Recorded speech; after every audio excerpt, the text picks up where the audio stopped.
ਸਤਿਗੁਰਾਂ ਦੀ ਪਾਵਨ ਪਵਿੱਤਰ ਗੋਦ ਅੰਦਰ ਜੁੜ ਮਿਲ ਬੈਠ ਕਰ ਸਹਿਬਾਂ ਤੋਂ ਗਿਆਨ ਗੁਰਮਤਿ ਪ੍ਰਕਾਸ਼ ਧਰਵਾਸ ਸ਼ੁਭ ਗੁਣ ਗ੍ਰਹਿਣ ਕਰਨ ਹਿਤ ਸਜੇ ਹੋਏ ਹਾਂ।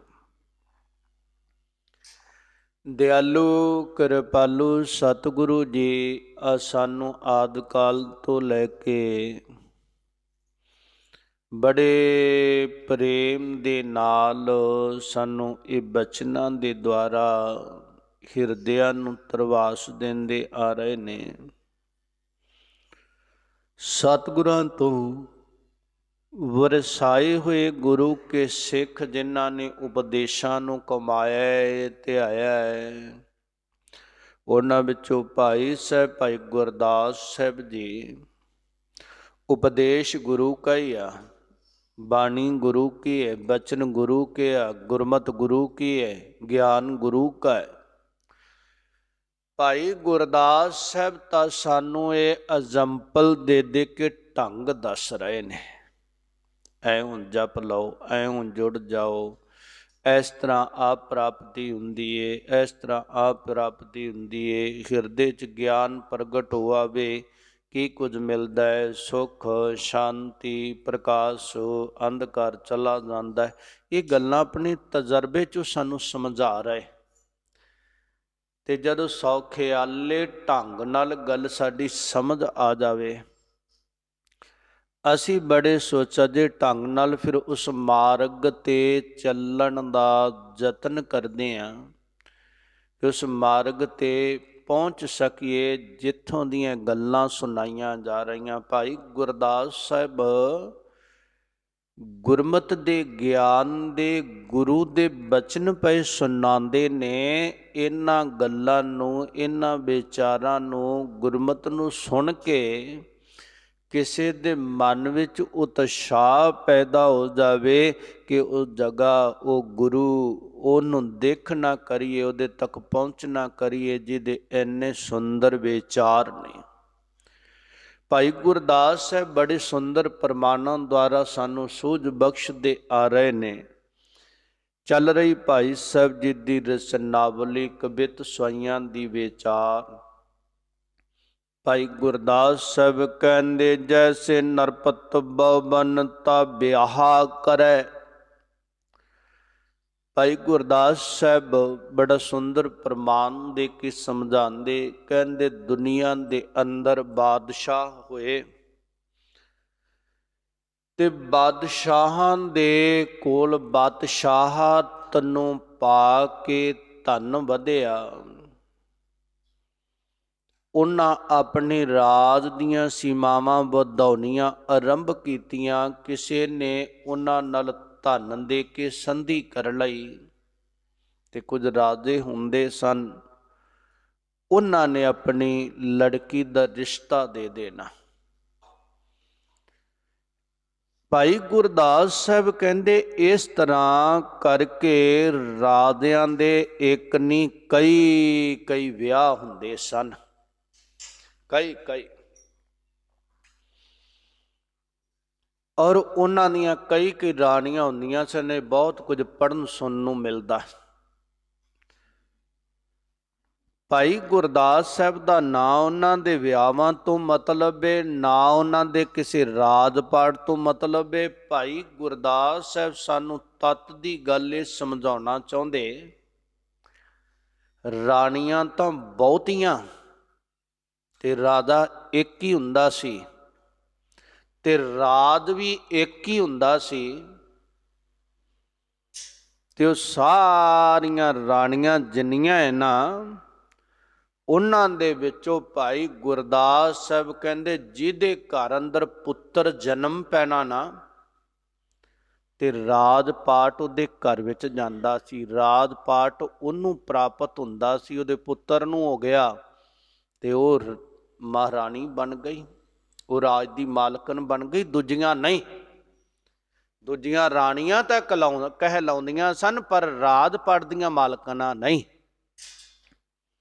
मैं पहला भी दसिया कि भाई गुरदास जी का वो दर्शाउण का मतलब नहीं। भाई गुरदास साहब कहते जे ओदे राज का मालक न बनना है ते रानी दे उधर तो उपजिया होया पुत्र है ਉਹਨੂੰ ਰਾਜ ਮਿਲਦਾ ਹੈ, ਉਹ ਰਾਜੇ ਦੇ ਉਸ ਰਾਜ ਦੀ ਮਾਲਕਨ ਕਹਿਲਾਉਂਦੀ ਏ। ਦੂਸਰੀਆਂ ਨਹੀਂ, ਭਾਵੇਂ ਰਾਣੀਆਂ ਸਾਰੀਆਂ ਨੇ। ਖਲਕਨਤ ਸਾਰੀ ਪਰਮਾਤਮਾ ਦੀ ਪੈਦਾ ਕੀਤੀ ਏ। ਠਾਕੁਰ ਏਕ ਹੋਰ ਸਗਲੀ ਨਾਰ ਸਬਾਈ। ਪਰਮਾਤਮਾ ਇੱਕ ਹੀ ਹੈ ਤੇ ਸੰਸਾਰ ਸਾਰਾ ਉਹਦਾ ਹੀ ਹੈ। पर ये जिस दे हिरदे अंदर ज्ञान पुत्र उत्पन्न हो गया ना, प्रकाश हो गया ना, परमात्मा दे संघासन ते उन्हें ही बैठना है जाके, बराबर परमात्मा दे उन्हें ही बैठना है। जिहदे हिरदे अंदर ज्ञान पुत्र पैदा हो गया वही बैठू। सारे नहीं, भावें सारी खलकनत उसे दी पैदा की है। वो बैठन वालियां चो कोई एक अद्धा हुंदा है महाराज भगत कबीर साहब वर्गा। जदों बैठदा संघासन ते जाके फिर कहंदा अब तो जाए चढ़ संघासन मिल है सारंग पानी। राम कबीरा एक भय है कोई ना सके पुछानी। संसार सारा ही कहता है अकाल दा बनिया है, अकाल दे भेजे आ, अकाल प्रवश करदा है, उदा दिता खांदे आ सारे, ऐशो इशरत आराम उदा भोगदे आ। पर जिहदे हिरदे विच ज्ञान प्रगट हो जाए, प्रभु की रहमत वरस जाए, उहदे संघासन दा मालक उही बनदा है जिहदे हिरदे विच और ये हो जावे वाही गृह राज है। उहदे गृह घर विच राज और वो सारे राजियां दा राजा बन जाता है। राजान राज पानान पान देवान देव उपमा महान। वो राजियां दा राजा बन गया जिहदे हिरदे अंदर नाम पैदा हो गया। राजा सगली सृष्टि का हर नाम मन भिन्ना, उन्होंने मालक बना दिता। जिहदे हिरदे च परमात्मा दा नाम पैदा हो गया, परमात्मा दा ज्ञान पैदा हो गया, उहदी झोली विच राज पै गया। बई तू जिन्नू मर्जी अगे राज दे सकदा है, जिहड़ा उस उपाधि नू प्राप्त होवेगा। भाई साहब कहंदे जैसे उदद मद चाहू और मैं बोहे तो चलै। संखेप च अर्ज कर रहे हैं। भाई साहब कहंदे जिवें समुंदर दे विच जहाज बहुत चलदे ने, इधरों उधर उधरों इधर बहुत चलदे ने। भाई साहब कहंदे जिवें समुंदर दे विच भरिया होया पूर जहाज लोकाई दा ते समुंदर दे विच चलदा है, ते जिन्ना चिर समुंदर च चलदा है ना, ते कोई भी ये वायदा नहीं कर सकता भी ये पारले किनारे ते लगेगा, क्योंकि उसका पता ही नहीं कदों पलटा आ जाना है, समुंदर की गहराई कितनी है कदों, और जिहड़ा है संसार दे विच वो समुंदर विच डुब भी सकता है। भाई गुरदास साहब कहंदे बई वो समुंदर च चलदा जहाज, ते महाराज ने भी बचन कहे ने, फिर कहंदे उनदे चो ओ जहाज भला चंगा है। भावें संसार समुंदर च भी सारे चलदे आ, समुंदर च सारे जहाज ने, पर कहंदे भला वो आ जोई पार पहुंचे, जेड़ा इधरों चलता पिया ते उधरले किनारे ते जाके लग जावे।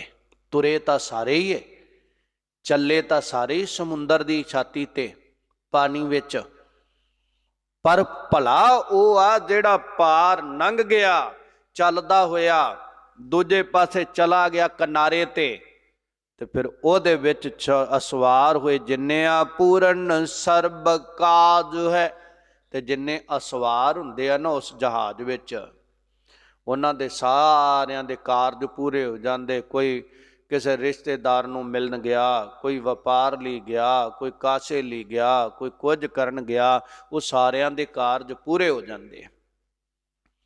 ਭਾਈ ਗੁਰਦਾਸ ਸਾਹਿਬ ਕਹਿੰਦੇ ਜਹਾਜ਼ ਸਾਰੇ, ਜਹਾਜ਼ ਚੰਗਾ ਉਹ ਜਿਹਨੇ ਪਾਰਲੇ ਕਿਨਾਰੇ ਲਾ ਦਿੱਤਾ। ਤੇ ਮਹਾਰਾਜ ਸੱਚੇ ਪਾਤਸ਼ਾਹ ਕਹਿੰਦੇ ਨੇ ਇਸੇ ਤਰ੍ਹਾਂ ਸੰਸਾਰ ਜਿਹੜਾ ਨੇ ਸਮੁੰਦਰ ਵਾਤੇ, ਤੇ ਜਹਾਜ਼ ਭਾਵੇਂ ਸਾਰੇ ਨੇ ਔਰ ਪਾਰ ਉਤਾਰਨਾ ਹੈ ਵਾਹਿਗੁਰੂ ਨੇ ਤੈਨੂੰ। ਵਾਹਿਗੁਰੂ ਨਾਮ ਜਹਾਜ਼ ਹੈ, ਚੜੇ ਸੋ ਉਤਰੇ ਪਾਰ। ਜਿਹੜੇ ਚੜ ਗਏ ਜਪਣ ਲੱਗ ਪਏ ਉਹ ਪਾਰ ਉਤਰੇ, ਉਹ ਹੋਏ।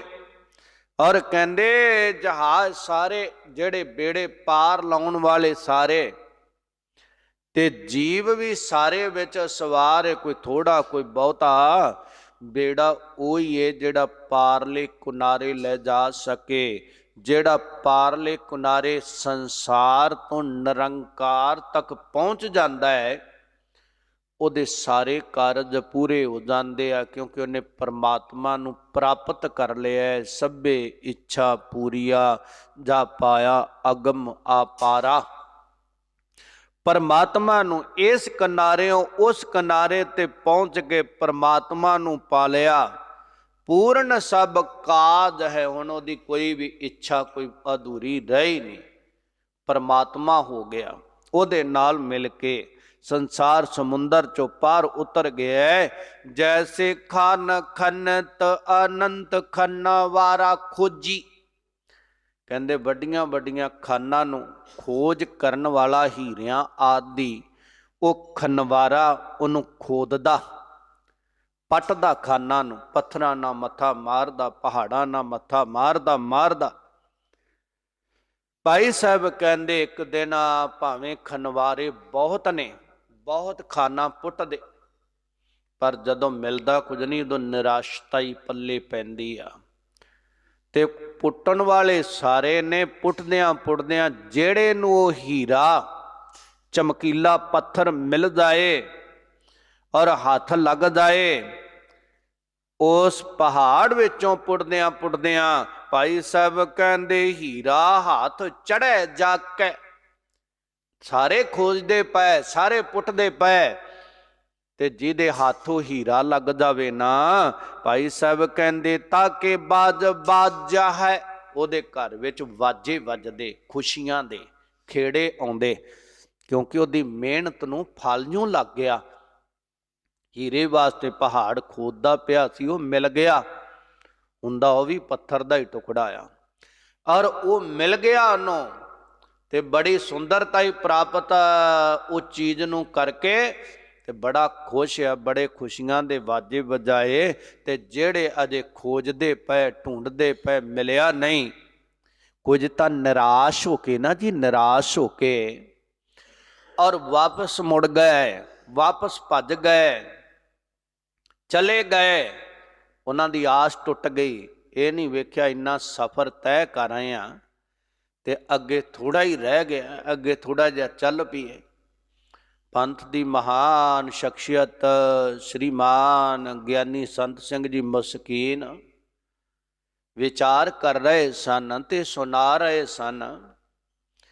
ਕਹਿੰਦੇ ਕਿਸੇ ਨੇ ਵਿਦੇਸ਼ ਦੇ ਵਿੱਚ ਨਾ ਕੋਈ ਸੋਨਾ ਨਿਕਲਣਾ ਸੀ, ਪਹਾੜ ਜਗ੍ਹਾ ਵੇਚ ਦਿੱਤੀ, ਤੇ ਉਹਨੇ ਕੋਈ 50 ਲੱਖ ਤੋਂ ਡਾਲਰ ਤੋਂ ਜਗ੍ਹਾ ਖਰੀਦ ਲਈ ਇੱਕ ਨੇ।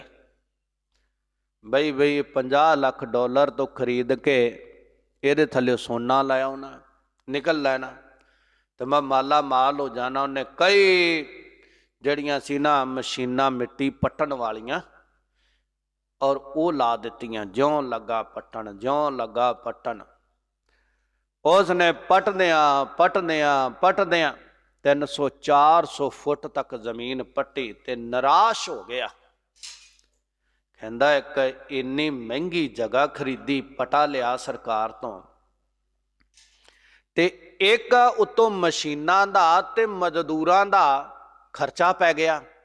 ਤੇ ਪੱਲੇ ਇੱਕ ਵਿਰਾਟਕਾ ਫੁੱਟੀ ਕੌਡੀ ਨਹੀਂ ਪਈ ਤੇ ਹੋਰ ਖਰਚਾ ਮੈਂ ਨਾ ਪਵਾਵਾਂ ਤੇ ਉਹਨੇ ਅਖਬਾਰਾਂ 'ਚ ਦੇ ਦਿੱਤਾ।